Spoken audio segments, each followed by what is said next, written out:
Like, you know, Kate and I have been incredibly fortunate to have played hockey internationally for so many years. I think it was 17 or 18 years in the end, and over that time we've collected so much stuff. Like, it's unbelievable. Just, you know, the kit that we got from Olympic Games, and those things are really, really special. And like, we've been clear, you know, we've over, you know, some of the years we've tried to maybe try and clear some space and get rid of some stuff, and then you go through each box every time, you're like, oh, I don't want to ever throw this away. I could never throw this away, but we just don't have the space for it. And that's why actually the Hockey Museum is perfect, because it allows that thing to live on, and actually it's so much better that it comes to the Hockey Museum and it lives and other people can see it and cherish it as well, rather than it just sitting in our loft, for example, where we don't even get to enjoy it. No. So that's why, you know, I think we wanted to also donate our stuff to the Hockey Museum, because we don't, how can you throw that away? How can you throw any of this stuff away? Because there's, you know, it's lived a history, hasn't it? And it should always exist, and people see it. I think it's also an honour. Like, I mean, again, you don't think about this while you're playing, but now we've retired and maybe getting a bit older. You think about our part in history. You think about what role, I suppose, you know, we've played or what we experienced, and how, you know, in the whole grand scheme of hockey, you know, you're kind of looking around here and you think, you know, look how long ago that some of the first memories or memorabilia or things that we've collected from hockey's history, and we're a part of that. That's true. Just if you just look at, I mean, I don't know if we'll have the equivalent, but if you take our shirt from Sydney to then Beijing to then even London and Rio, like the difference between that, and particularly maybe not the Olympics, but if you took our first kind of England or GB shirt, which was like a massive men's playing shirt, to then what we ended up wearing in Rio is like worlds apart, tiniest little thing, which best ever. We wouldn't be able to get on now. But that's also, even just in our lifetime. And then if you think about, you know, take 2016 to then 2016, what is the difference going to be? And it's lovely for that to be here, so that comparison can be made and people can visit the past, which for us isn't the past, but it will be at one point. So, well, I mean, that's actually really, like, people are kind of joke about, you know, the younger players would joke about the stick with the long hook, and we would kind of sit there like, but we both would have held one of them because our parents or whoever would have played with one of those sticks, and so that was the kind of, you know, sawn down stick that we probably held for the first time. Well, even so, obviously we both played with a wooden stick in Sydney. Yeah, that's true. When we first started, and now wooden sticks are, you know, I'm sure people do play with them. Yeah. Particularly juniors, I'm sure. Well, probably not even juniors, actually, is the main stick. But that's how old we are. I know. Brilliant. This is how quickly it changes. Yeah. My goodness. So this is a Sydney shirt, isn't it? Yeah. And it's stretchy, and it kind of feels like it's sporty, but it's very thick. Really thick, yeah. And this got all the signatures on. God. I mean, this might be mine, is it? Yeah, it might be. It's not got a number on it, though. No. Oh, so it could have been anybody's, yeah. I did love the kit in, I think because the colours of the blue, like the blue that we had, was very reminiscent of my memories of the hockey team in the Olympics. So 92 and 96 were kind of the two that I really remember watching, and the blue of the skirt, because we had a red shirt, didn't we? Yeah. So the blue of the skirt that we had and the socks really made it feel like GB, and I think we really held in very high esteem. Great Britain was the ultimate. We were really proud to wear our England shirts and play for England, but to have the home nations be brought together under one flag and to play with the other home nations, I think was really special for us. And that's what I remember thinking about this, that is the ultimate. Going to the Olympics as Great Britain and trying to win a medal was the most special thing? I think it's a bit surreal, actually, that like this was one of the first things, obviously, Sydney 2000, and it's so long ago. Like there's just kind of a handful of memories that I actively remember, but that's the great thing of when we get together with other people, from teammates or whatever, and they will bring something up and it will remind you of something else, and like there's so much in there it's just not readily available. But one of my memories actually from the Sydney Olympics was so our first game was against Australia, which was just Same as Rio. Kind of the best thing that you could have asked for, to play against the home team in your first game. Just crowd were absolutely buzzing. And there was 4 of us in the team who were a little bit younger maybe than the rest. So there was myself and Kate, and then there was Lucilla Wright and Denise Marston-Smith. And we all, the 4 of us, kind of got together before the first game, and we like got our sticks in, and we like, right, come on girls, we can do this. And then we had a little shout. We would like do 1, 2, 3 kids, and because we were the kids, we were called the kids. And it just, again, like, it's just those little moments that it seem a bit silly now, but that's what it was, so special, and it will be special. We met up with a few friends the other day from past teams, and we've not seen each other obviously for over a year anyway because of the pandemic, but for some of them even longer, and it feels like we saw each other yesterday, and we will always have that bond with any person, any person who signed these shirts or that we've played with. There will be that something that makes it just a little bit more special. And even if we weren't, necessarily best mates, there's still that connection that we would then be able to go and have a coffee and have a chat, and everything would be great. It's quite funny having these two side by side, because 2000 was when the Hockeyroos, the Australian women's hockey team, started wearing bodysuits. And at the time we were wearing still really baggy, thick polo shirts, kind of men's polo shirts with thick skirts and really thick socks. And I remember they rolled out in bodysuits for the first time, so something like this with a skirt over the top, and we were like, what's going on here? What's happened here? What's going on? Like, what? And then, obviously, because it is so good to play in, it's easy to move in. You've got full range of movement. It's athletic. It's lightweight. And so then we moved. Eventually got one in 2006. Well, no, 2002 we wore them in the Commonwealth Games. Oh yeah, we did. Yeah. But that was still quite thick. They were thick, yeah. But these were getting more towards it, and but was it these ones? It's the only trouble, and the Hockeyroos ones, yeah. The Hockeyroos still have a problem with it now, just where the skirt kind of, whether it stays in position or not. When we were wearing them, we'd sometimes end up with our skirts somewhere up here, under our armpits, which is not where you want it. So, was it this tournament? No, it was at the Euros. Was it? 2005. We ended up having to sew in Velcro. It's a good test of our needlework skills. Sew in Velcro patches around and then into our skirts, so then Velcro ourselves into outfit. Imagine having to do that before an international tournament. No, in fact, if you've ever tried to hand sew Velcro, it's an absolute nightmare. So there was a lot of broken needles and needles in fingers, but we did it. We did it as a team. We got there That's eventually. why the kit that we had for Rio was like just a godsend. Yes, we didn't have to do anything with that. No sewing required. Yeah.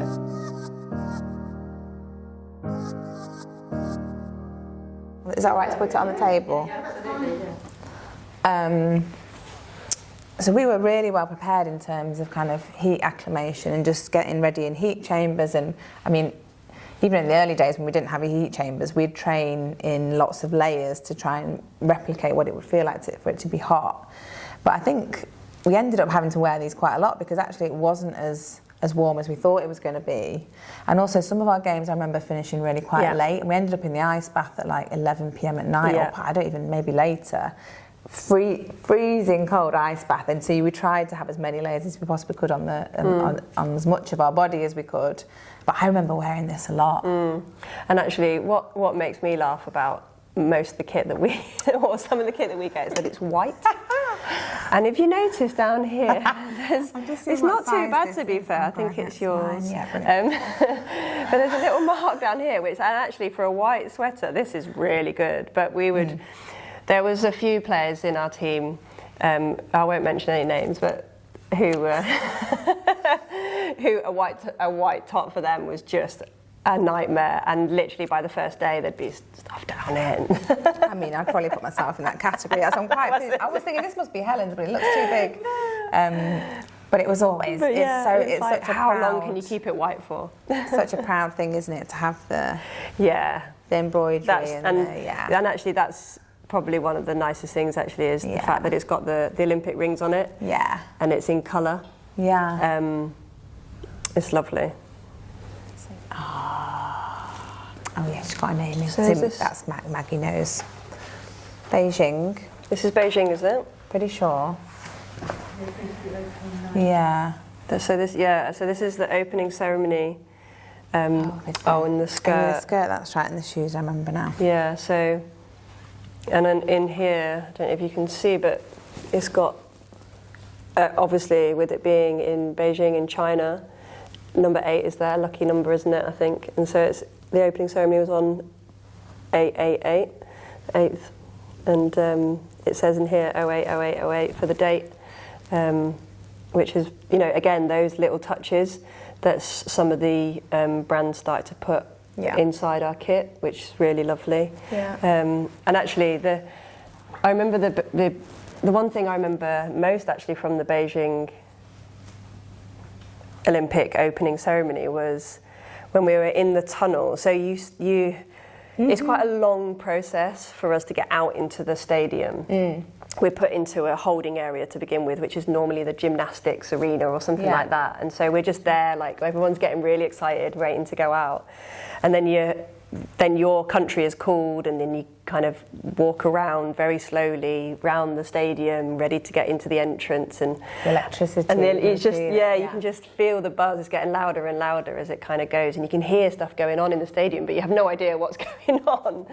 And then what a really significant memory is the fact that as we were going in, we were waiting, we were nearly there in the tunnel, and I remember turning around, and obviously there was quite a big media coverage about the fact that Tom Daley was going to that games, and he was really young. I think he was 15, was he? I don't know if he even was 15, maybe 14, 15, something like that. And so I knew his face because he'd been in the news and stuff. I turned around and I remember seeing his face, and he was just like so excited. And that took me back to Sydney when it was my first Olympic Games, and I was 18 years old, and I was just like, I can't remember what I said, something like, oh, just take it all in and enjoy it. And now he's become what he's become, and so that was a really kind of memorable moment for me, just very clearly remembering that, and then going out into the stadium. And it's the darkness and the kind of quiet energy into light and noise and cameras flashing and people screaming, and it's just the wildest.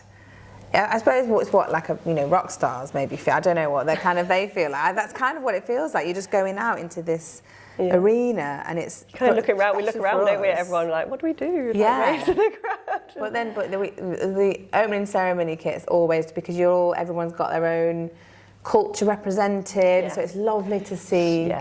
All of the countries around the world and their cultures being represented in their opening and closing ceremony wear, and I think that's just one of the most special things about the Games is a celebration of global culture, and it's lovely to see that. So these are really special. I wasn't so. And this small is big compared to Rio. It is big compared to Rio, yeah. I mean, because in Sydney we had a shirt, didn't we? With a short sleeve. So this was the first time we wore a vest. And the men wore I think they did no sleeves as well, didn't they, in Beijing? Yeah. Because they thought it was going to be very hot. Yeah. But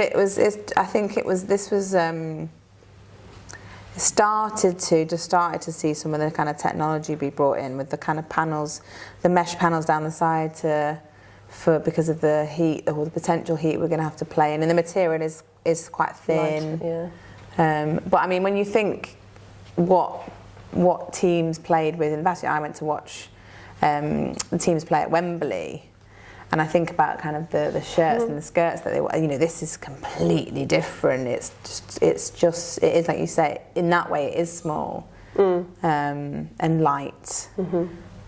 But we, you know, only because we've experienced it, we know how much what further there is to go. But just to receive the shirt again with the British flag on and the rings is just really special. Yeah.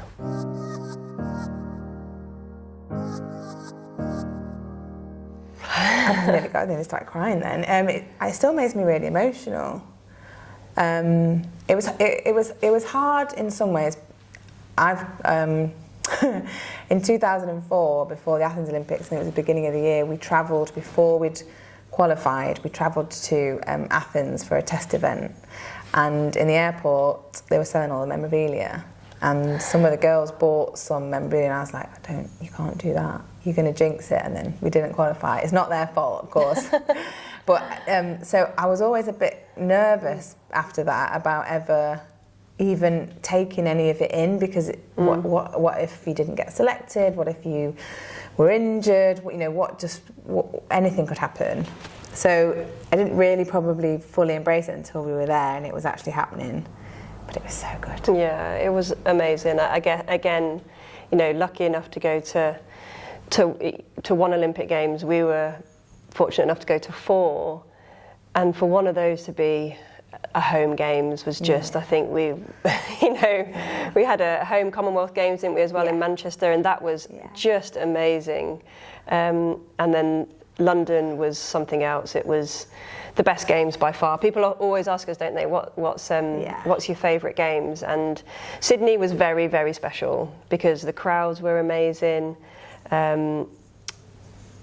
And just like the volunteers were also fantastic. Yeah. They made the games in Sydney, but then London was exactly the same. Our volunteers were just sensational, but then the crowd was there for us, and that was the difference. And it was just, one of those moments where I just feel very proud to be British, for sure. I also think it was the first time I really feel that the Olympics and the Paralympics were kind of just one big celebration of sport and athletes across the board. And when you're at the games, you kind of miss the games, particularly if you're playing hockey, because it goes over the whole period of the Olympic Games.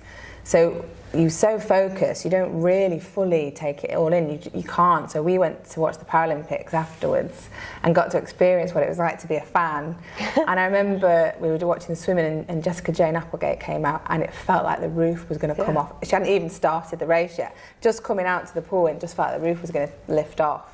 And the whole way through her swim, the noise and the energy was just electric, and it was the best of times, I think, for this country, and just a celebration of who we are and what we're about. So to be a part of that was really great. I don't know. Were we given this? You get mascots in your kitting out stuff. Yeah. So when you turn up to the village. And you go into your apartments normally. I mean, our managers over the years have been phenomenal. Our managers and also Team GB on the whole. Yeah. So whenever we go into the Olympic Village and we go into our apartments, they've kitted it out with sofas. They've got a TV, kettle, you know, kind of bean bags and stuff like that. Not every country has that. I don't think we really realised when we went to Sydney.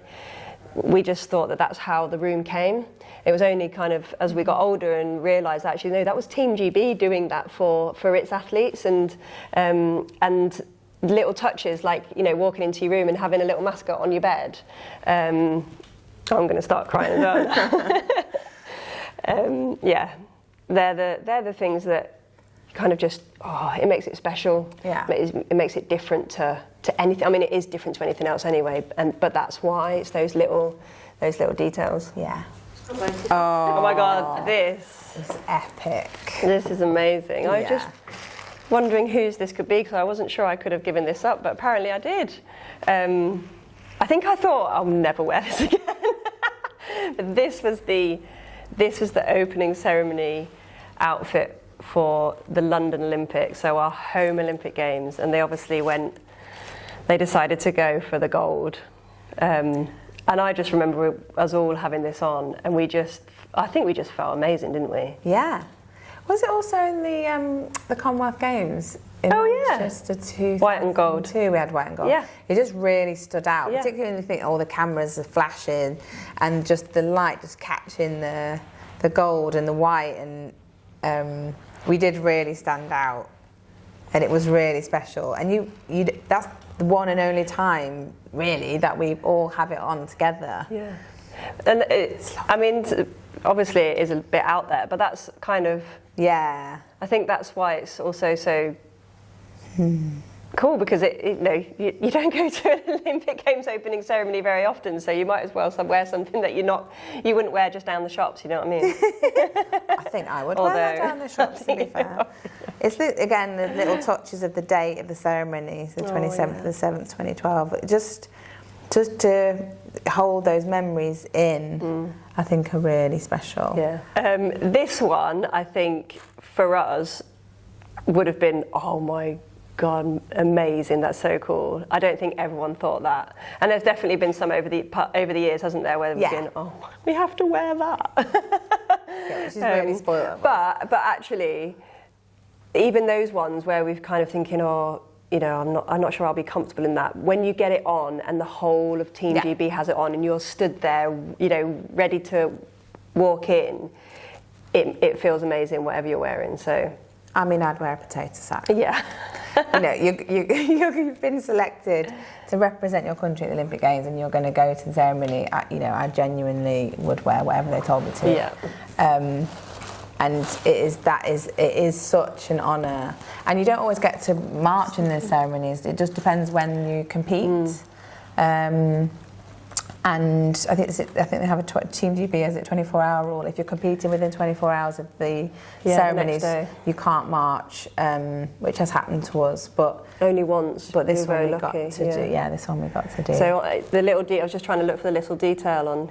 I think the camera might struggle with this one, but on the little holes it says "Better never stops," which was kind of the tagline for Team GB at the London Olympics. Vision, the vision, and it's such a great vision, because that's kind of sums it up, doesn't it? Yeah. I mean, again, we have to, obviously we need like the competition wear, we need training wear, and ceremonies wear, so opening ceremony, closing ceremony, medal ceremony if you're lucky enough, but we also need formal wear. So Sydney, we had a suit. We looked like we were kind of 1930s gangsters, I seem to remember. In Sydney, it was like a pinstripe, long jacket and trousers. Was it trousers? Trousers, I think. Yeah. And then I can't remember what it was in Beijing. I was think a was suit. A suit as well. Yeah. And this was for London, so we had a jacket, and this was a bit of a bone of contention, because it's not necessarily obvious that it's an Olympic jacket.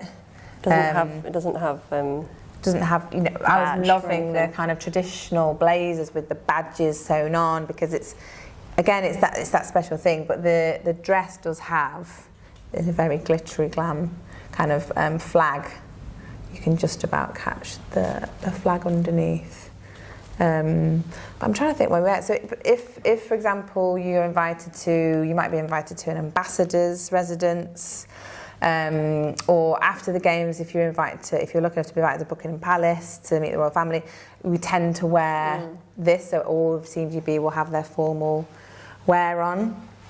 And again, and then you feel special. So you might look at it here and think, well, it's not something I would choose. But again, when you've all got it on and you're doing a formal engagement, you feel really proud and good that you've all got the same outfit on again. But I think, did we? I know we didn't actually have to go to an official event with this, did we? This time?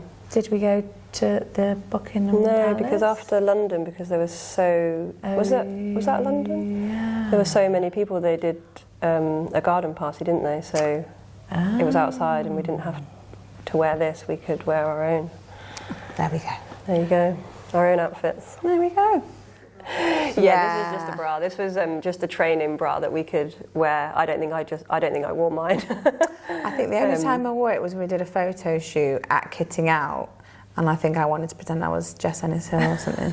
But she would have probably competed in something like this. Yeah, this would have been theirs. Yeah, the athletes. The athletes, yeah, would have competed. But yeah, we would have just worn them as For sports training. bras on training. Yeah, possibly. Yeah, but On top of a sports bra. Yeah. Yeah.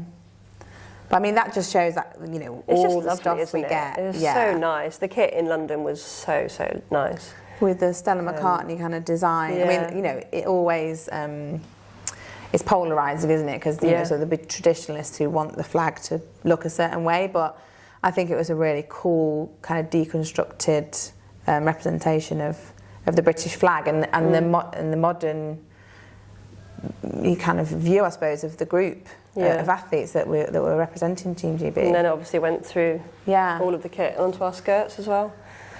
Which was, or skort, should I say? Skort, yeah, so shorts were built in. Because in our first games, we didn't have shorts, we had pea knickers, which is what they were. That's what I know them as, but literally knickers that you wore under your skirts. I got some cycling shorts. You wore cycling shorts, so I wore my big knickers, which people now would just find really hilarious, but that's what we wore.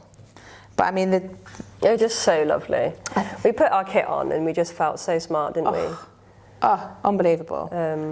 What do you think about with first skirts that I wore for kind of England under-16s were kind of really traditional and really traditional and lovely, woolen, pleated, like Len Smith skirt, and you kind of it felt like you were wearing something special because it was part of tradition and history of hockey. And then you think, look at the mesh here, and there's like kind of wet rubber kind of webbing on the inside of the shorts to hold them in place. You know, everything is designed for a reason, and just, I mean, well, I was again a bit uncertain when Stella McCartney's team first kind of brought these in, but I actually, with hockey and the movement that we have, I think actually it just looked really, the fast-paced nature of hockey, and I think it just really caught it, and it just looked athletic and fast and fun and energetic, and I think that's exactly what as a team we were trying to play like as well. Yeah, so this is the shirt from, it's just a plain one, but this is the shirt from London, obviously with all our signatures on. That's cool. It's kind of tradition at the end of the games, when you've finished, everybody lies their shirts down on the floor, and you get the pens out and everyone just signs everything. Session. Everybody kind of has at least one or two shirts signed by the whole team. But again, like the mesh on the side, and this has also got the rubber webbing on the inside of the hem, so that again it sticks to you and doesn't ride up anywhere. And it felt good, didn't it? It felt so good to wear this shirt. I think everybody was just so proud, and again, really privileged. We got Stella McCartney's team who designed kit for us, which was just amazing. And actually, you see the Union Jack on the back of the shirt. For London, they obviously started to sell quite a lot of replica kit, but the replica kit, the only difference was between our kit and the replica kit is the fact that our kit had the Union Jack on. So if you see anything with the Union Jack on London 2012, or actually Rio stuff as well, that means it was a actual athlete or member of staff's kit rather than just bought from the shop. Yeah. I feel like this was closing. Would you say it was closing? Was that closing or closing opening? For London? Yeah. Yeah, closing ceremony. I'm trying to think what we had. Yeah, that was closing. I think we had shorts on. Yeah. Red. I think the women have red shorts. The men have blue shorts. Or was it those ones? No, they're Rio. They're Rio, are they? Yeah. Might have also had red. Yeah, probably. I mean, red or blue. But again, it just picks up the light and the cameras. Yeah. And actually, the Rio Olympic, the London Olympic closing ceremony was so cool, wasn't it? Yeah. But I just remember we were so tired. Do you remember when we we were all just in the middle at one point and we just sat down? Yeah. Most of the team just sat down in the middle of the stadium because we were so tired, worn out from the tournament. Yeah. We had to have a little bit of a rest. Yeah. But the closing ceremonies are such a good again, party vibe, and you know, for the kind of flag bearers, and then all the teams when they're coming out, they've represented their countries. They've, you know, so many of them will have achieved personal bests or won medals for their country, and there's lots of kit swapping that goes on, and also with the performers. I think in every closing ceremony we ended up having pictures with bits of... With their outfits. Yeah. Hats on or... Headpieces or mascot. I think we had the mascot heads on. From Beijing. Yeah. But it's so fun. It's such a big party atmosphere. It's basically just... Well, it's all the end, the athletes. it's the end, isn't it, of that 4-year hard work cycle that you can finally kind of just relax and let your hair down and have a bit of a break. Yeah, no, that's a lovely memory. I just... I remember seeing... I think it's when we went to one of these. It's when we went to the Paralympics, and we were going kind of go on public transport, and you see some of the games makers with their kit on, and you know, with their bag on, and just how proud they were, and how everybody else was holding them in such high esteem. Yeah. Quite rightly, because they made the games quite literally. The volunteers were so good. They were amazing.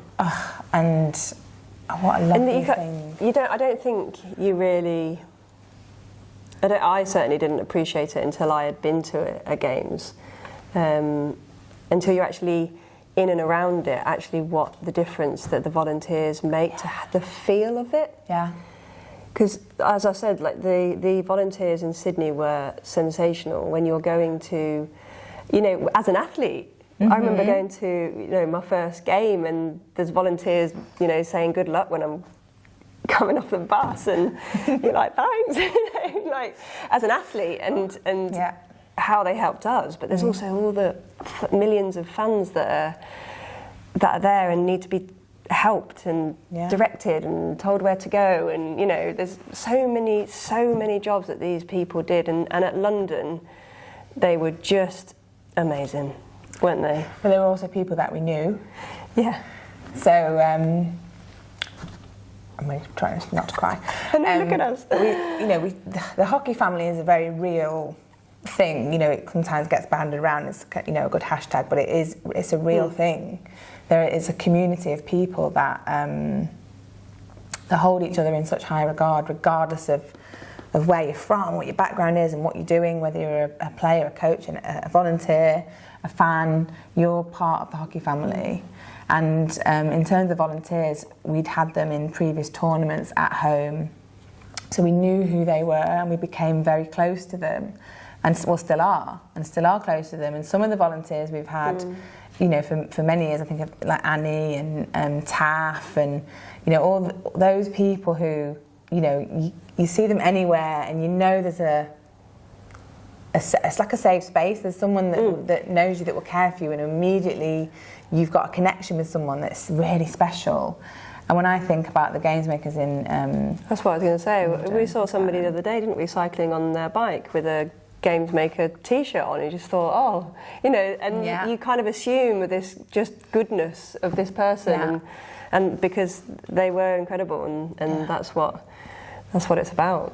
And actually that is what it's about, the games. Yeah.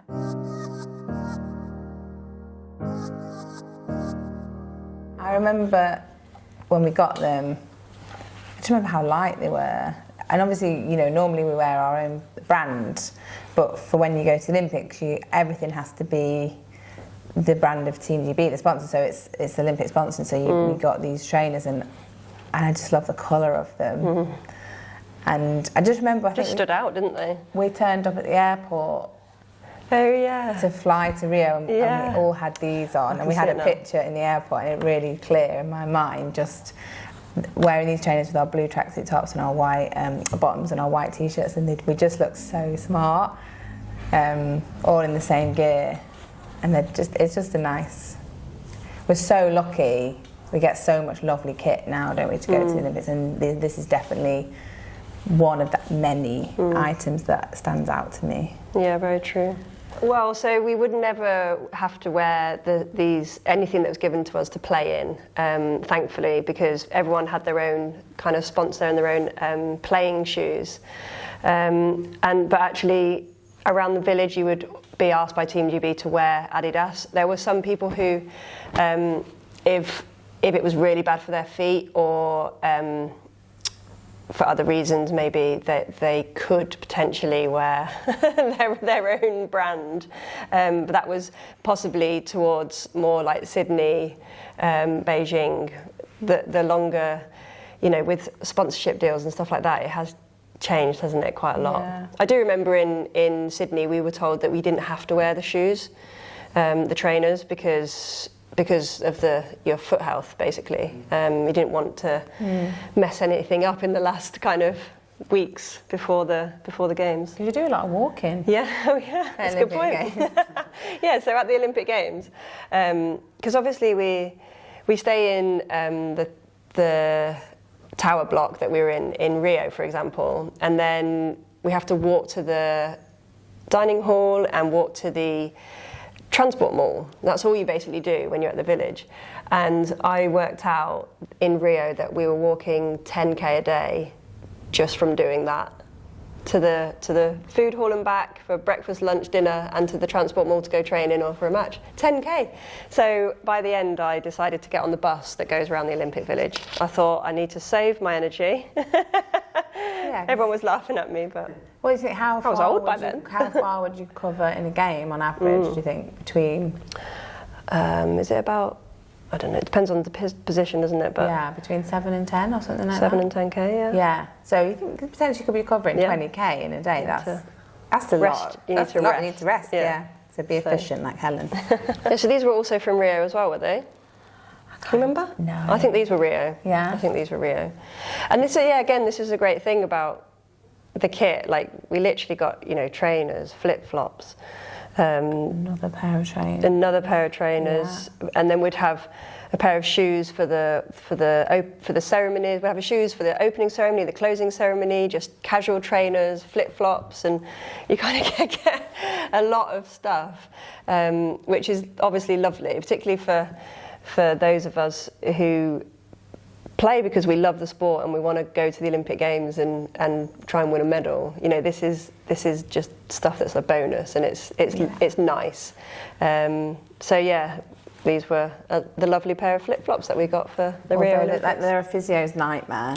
They would always be like, ooh, the flip-flops come out, they're like, ooh, I'm not sure if you can wear these, you can stub your toe or hurt your feet. And I think as soon as these came out, you could see the physio starting to twitch and think, I just want them in the trainers, with the laces done up, preferably.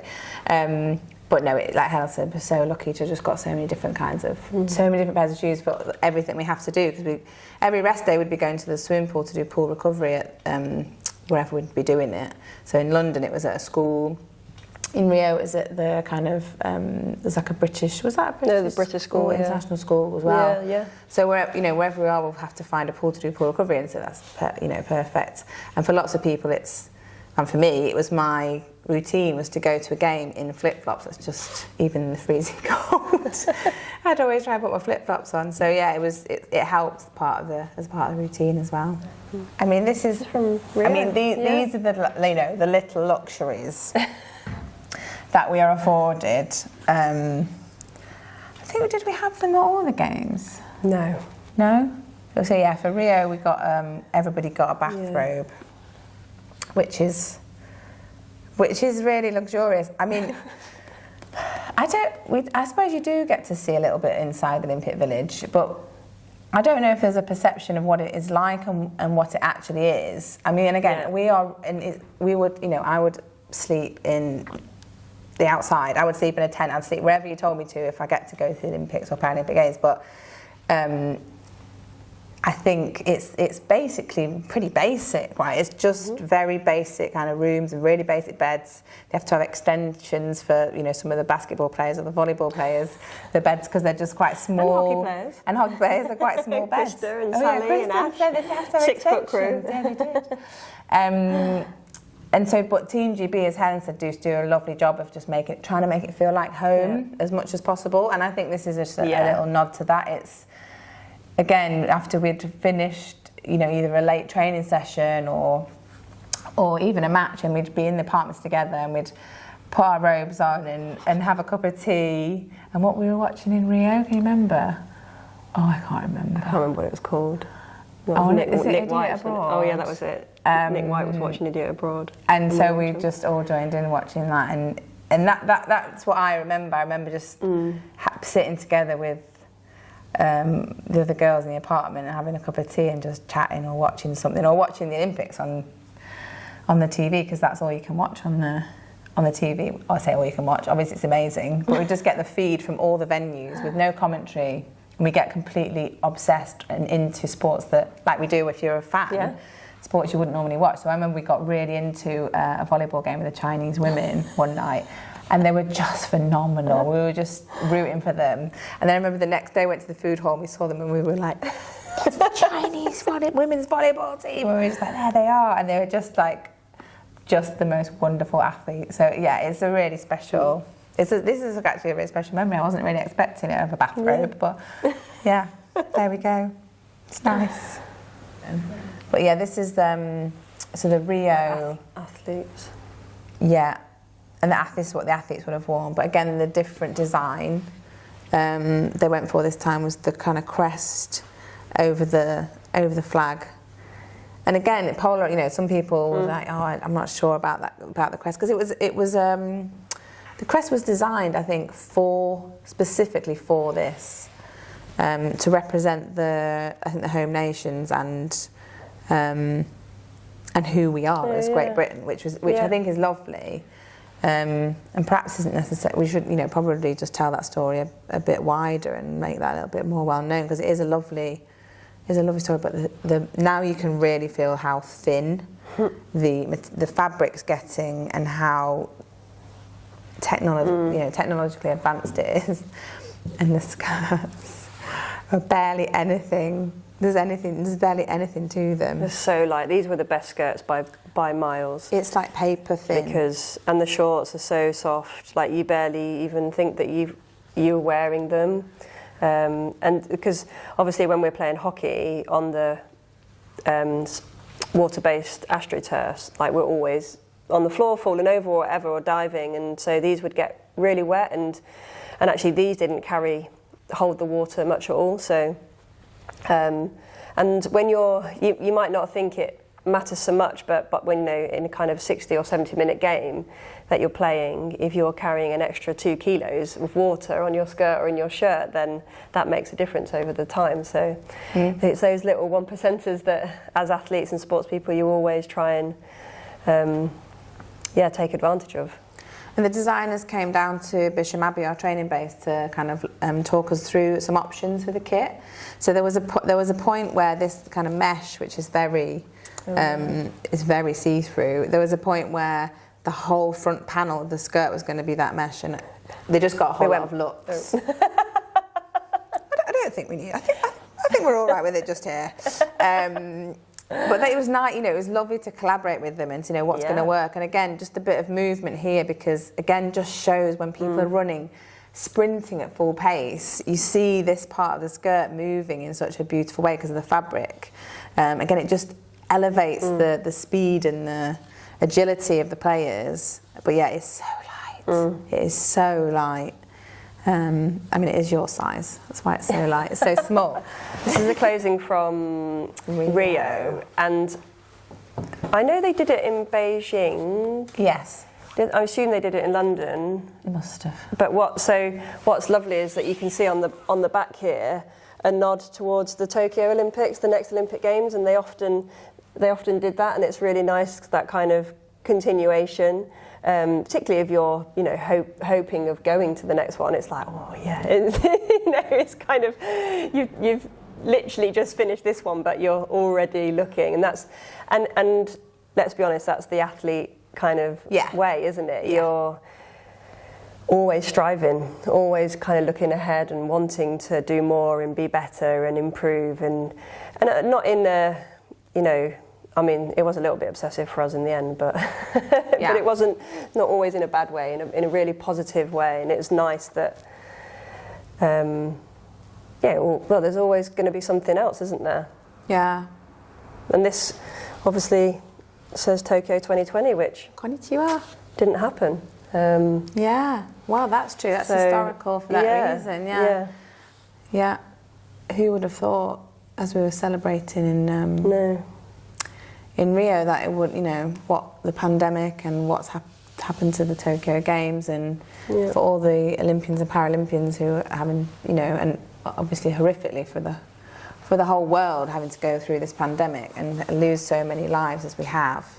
But for athletes, it's been a real period of uncertainty. But yeah, this was what I wore to carry the flag in the in the closing ceremony, and it was really strange because I remember feeling really proud, particularly because I thought I was being told off when I went to find out that I was carrying the flag, because we'd had that was our main celebratory night the night before.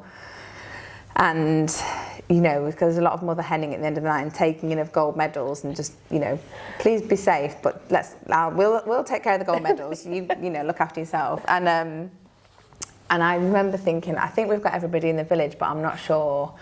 And there being a knock on the door the next morning, it just looked like there was like McDonald's boxes everywhere and goodness knows what everywhere, all over our apartment. And it was somebody from Team GB said, Chef de Mission wants to talk to you. And I was like, oh no, somebody's gone lost, AWOL in Rio. It's going to, oh no, what's happened? And all this was rushing through my brain. And I went in there and I sat down, and he was very serious, and he's like, we'd like you to carry the flag in. And I just burst out crying. I was like, I thought I was going to get told off and somebody had gone missing in Rio. And once it settled in, it was, I just felt really proud, because obviously I'm there to represent the team and what we'd achieved and what we'd been through. And so I felt really proud, but then you get detached from them. So that was a bit sad. But then once I was kind of with all the other flag bearers, and Caster Semenya was carrying the South African flag, and Simone Biles was carrying the US flag. And, I get to, well, first of all, just be in their presence. So I just think phenomenal athletes and women. But then also just to talk to all the athletes, and everyone's so excited and so proud to represent their country. And the other thing, I was devastated. We had the most amazing shoes, and only one of the sole lit up. And only one of my shoes light up, so I thought I can't go out with one lit up shoe, so I just turned them both off.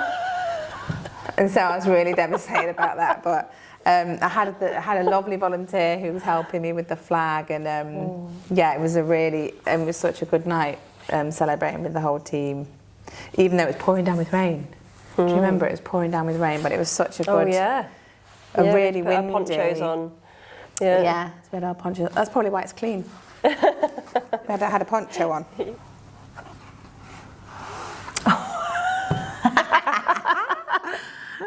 Have you got one? Oh, that's hilarious. So good. Oh, that's so good. So, brilliant. So good. This is amazing. This is one of the best things this ever. Is, again, one of those surreal things. After the Rio Olympics, my first club was West Bridgford Hockey Club, and are you allowed to get out there? Oh, yeah. Okay. Just checking. You've got the gloves on. Got the gloves on.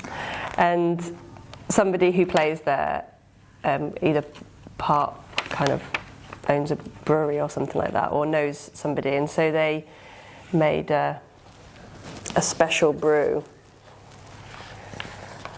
the Golden Hells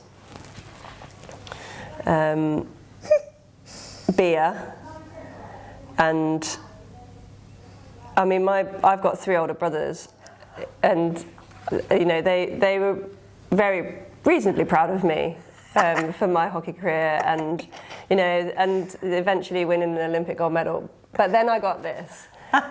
And this was, having a beer made after me. They were like, right, now we can. Now you've made it. Now I've made it. But yeah, this was really special, and it was really lovely as well, because I do have a really strong association with Nottingham. Yeah. We moved there when I was 7 years old, and I learned how to play all sports there, but in particular hockey. And actually the The city also put a bus on after my name, so I've also got a bus in Nottingham that's called the Helen Richardson-Walsh bus. Which your mum gets. Which my mum gets. It's the number 8 bus, obviously, and it goes through West Bridgford, where my mum still lives. And there's only one of them though, and so every time she gets on the bus, she's like, "Oh, it's not Helen's." But, and sometimes she'll text me and she'll say, "Guess where I am?" And I'm like, "I think she must be on my bus." But yeah, no, this was really cool. It's a nice, very cool. a nice beer. We've still got a few bottles at home, haven't we? It's lovely stuff.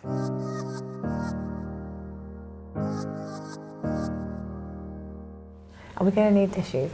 I feel like we might. No one knows. Richardson-Walsh striding forwards. It's even Huh? So I picture that. who's that? Shona's like this, really excited. And she find the target. Billy me.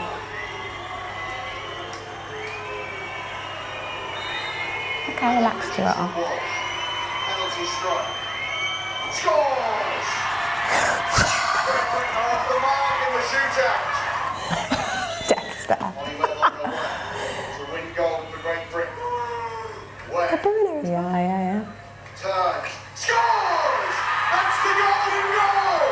Great Britain have won the Olympic gold medal. The history makers, the hockey history makers, they will each leave Rio with a gold medal. Great Britain are the Olympic champions and they are on top of the world. Absolutely unbelievable. Look what it means to those players.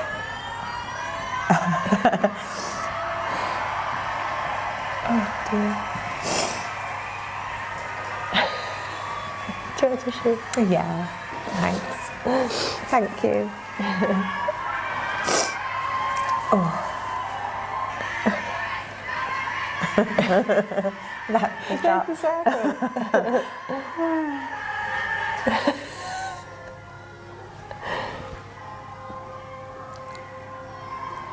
God, I've not seen any of this. No, that's such cool footage.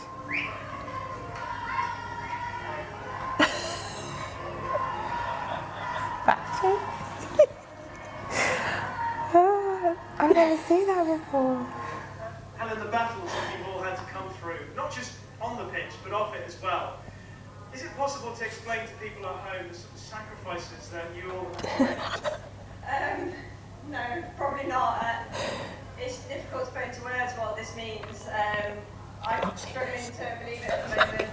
See back in the 17 years ago background. when I started my career, we were so far off this, and it has taken so much hard work, and it has just grown and grown over these last 8 years or so.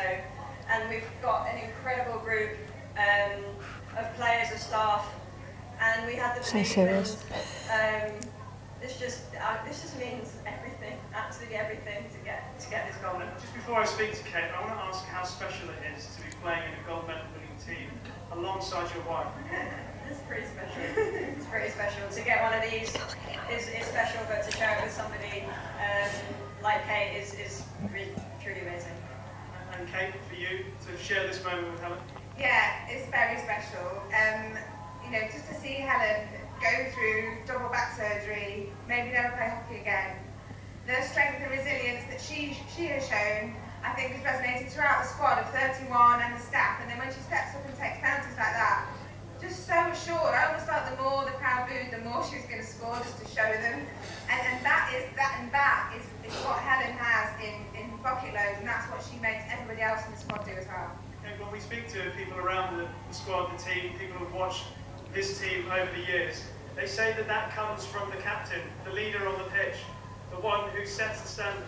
It honestly and truly comes from every single person, every member of staff, every squad member, everybody that touches the squad has it, and it's infectious. And 2 years ago we went through some really difficult times as a squad, and we pulled together and we said we wanted to be the difference, create history and inspire the future, and we have done that tonight. I was just going to say, the legacy of what is going to be left behind after this night of amazing hockey, what is that legacy? For young boys and young girls, and especially women, do whatever it is you want to do. If you want to be a teacher, a caretaker, a hairdresser, a lawyer, a hockey player, whatever it is you want to be, set your sights high and go for them with your life, because I think we've just shown that if you do that and if you keep on doing it, they do come true. We've hunted you down for a number of years, Kate, asking, is this your last match? Is this your last tournament, Kate? I think I'm going to ask the question just for the one last time, just for confirmation. Yeah. Is this really it? Yeah, 100%. Going to retire as we are going to retire. Whoever's going to retire here is reigning England European champions and Olympic champions of Great Britain. I think it's a good way to go out. I don't think there's any better way to sum it up. Just want to say from all of us who have watched you all, we are so proud of you.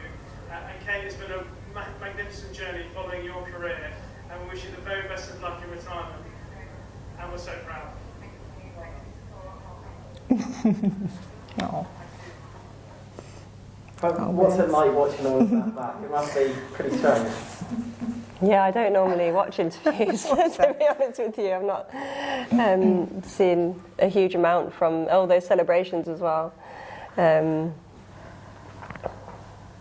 We were so serious, weren't we? The interview was so serious, and it's serious for a reason, because of, and I'm going to go there again, for like what I said there, because of the effort, because of what it took. I think if you, in those moments, if you don't recognise that, then, or if it didn't take that, then I think that's why it meant so much when it did, because of everything that it took to get there. And it makes me feel a little bit old, but I know, having spoken to a few of the players in that squad, and they watched us in London, and they would have been really young, some of them, the London Olympic Games, and then they watched us in Rio, and then that really kind of gave them to not just to want to go to the Olympic Games, which is, you know, perhaps maybe in the back of their minds might be a dream, but actually to go and win medals. And I think that's a real turning point, and we were very lucky in '92 to see the women, and in the men in '88 I was probably a bit too young, but the women in '92 winning the bronze and then just missing out in '96, I think. So we grew up believing that's a possibility, and I think that's what is nice when we go in and coach some of the younger NAG squad players. You get that sense from them that this is something we can believe we can do, and I think I'll be really proud if that's the legacy, because I think that's a mental shift for hockey in this country for female players. Yeah, I think the Olympics is, for any athlete, it is the pinnacle. And yeah, it's just like this thing that you know, every hockey player wants to compete in. For international hockey player that has that ambition, and it's made people's dreams come true, but it's also broken hearts, and, you know, very close friends that we know that it has, and that's why it kind of it remains this thing up here that everyone's striving for, and so to have that opportunity to compete in the Olympic Games, for those that are going in Tokyo, I know that they're feeling like that too, and because of that, I know that they will do us proud and give their best. It is to hold the memory of those that have gone before you. You know, hold it at the level and make sure that you play with the fire in your, which I know they will. They play with those memories and that history, firing them in their bellies, because you're a part of a long history and a long legacy, and you want to do those people who have gone before you. You want to respect that legacy, and I think that was something that was really meant to us. And as Helen said, respect and treasure the memories of the people who've not been able to make it for various reasons, because of selection or injury. You know, if you play with those feelings inside you and the clarity of thought and the training that you've done, then you'll do us proud.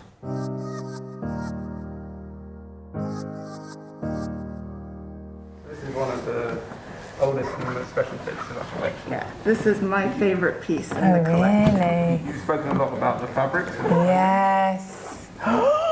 This is my absolute favourite piece of the collection. Oh, wow. This is a skirt from England's 1914 tour to New Zealand. 1914. Gloves are required for this. Oh, wow. My goodness. It is so thick. What is this, like a wall or something?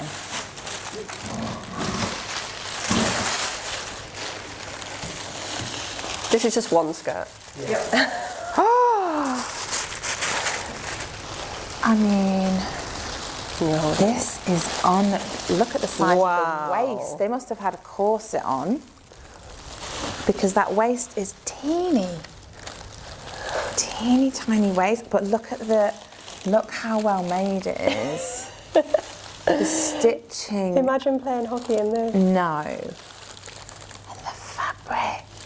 I mean, it's a beautiful skirt. It is stunning, but it is so heavy. But to play hockey. I can't imagine. Well, that's amazing. It is You have that. amazing. The history. It's got pockets. I'll be happy with that. Has it got a pocket or is that the no? That's the zip. Probably safety. Best not to have pockets. You can't shoot from me. I Wow. can't. That is That's the very most special. stunning, special thing. But then from that, A no to that. I mean, look at the size of it. Look at the size of this compared to that. I mean, it's like look. I mean, it's it's like what is it? It's like a third of the skirt and about I don't know 20th of the weight. This is what it's about, though, isn't it? Yeah. Yeah, that's 100 years. Yeah, What's it going to look like in Yeah. another 100? yeah. But this, I mean, also the colour. Like I don't know. I feel like yeah, it's maybe beautiful. they're mostly like wearing dark colours, and then to wear this must have been really like wow. And it's from they went to New Zealand, is that what you said? Travelled to, I mean, how long would that have taken in those days? I think it's a 3-month tour. Goodness gracious me. Very cool. Yeah. Well, thank you so much for letting Yeah. me see that. I think this would be my favourite thing as well. Hands down. Wow. But it's still in very, because you're looking after your textiles, unlike me, such a good condition. Oh my Lovely. goodness. Thank you so much for showing us that. Wow. I think that's what you said earlier, mate. It's a bit surreal. It's almost like a different person. Yeah. It's almost like a different life now. Yeah. And we get emotional, don't we? Yeah. I think because of just so much that we put into it. Yeah. And it's so worth it. Obviously, we were incredibly lucky. I mean, I know I don't view luck as... we were lucky because we had the privilege and the opportunity to be in that position in the first place. Yeah. But then we made it what it ended up being, and yeah. So that's why the Hockey Museum is so important. So for people, the hockey family, but also people outside the hockey family, to come and to so-called this history up, to, if you are part of the hockey family, to understand where you've come from and what that means, and to know that you're part of where it's going and that you have a role to play in that. Again, whether you're playing at a club or at school, or if you're even representing, internationally, you're all part of this story. And it's lovely to be able to come here and to really just immerse yourself in that and to hear some of the stories and to understand what it means. I think that's really important.